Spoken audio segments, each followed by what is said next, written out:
بسم الله الرحمن الرحيم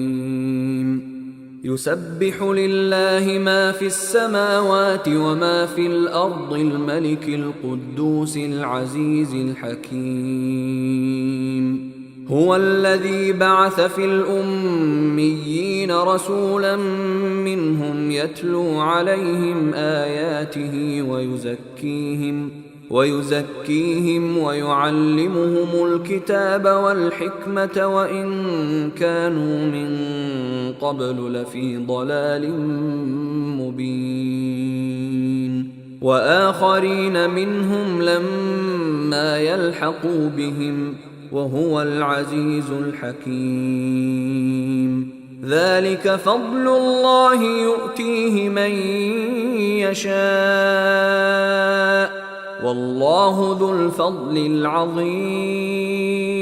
مثل الذين حملوا التوراة ثم لم يحملوها كمثل الحمار يحمل أسفارا بئس مثل القوم الذين كذبوا بآيات الله والله لا يهدي القوم الظالمين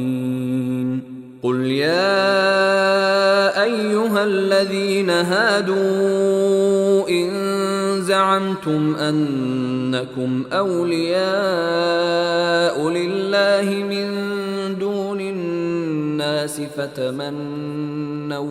فتمنوا الموت إن كنتم صادقين ولا يتمنونه أبدا بما قدمت أيديهم والله عليم بالظالمين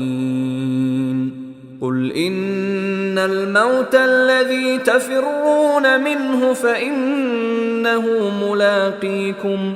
ثم تردون إلى عالم الغيب والشهادة فينبئكم بما كنتم تعملون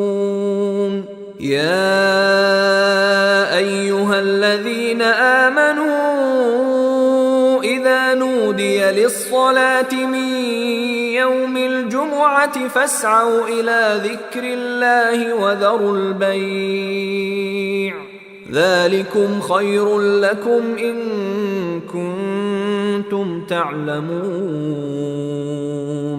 فإذا قضيت الصلاة فانتشروا في الأرض وابتغوا من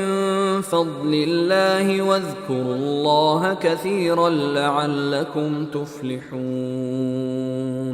وإذا رأوا تجارة أو لهوا انفضوا إليها وتركوك قائما قل ما عند الله خير من اللهو ومن التجارة والله خير الرازقين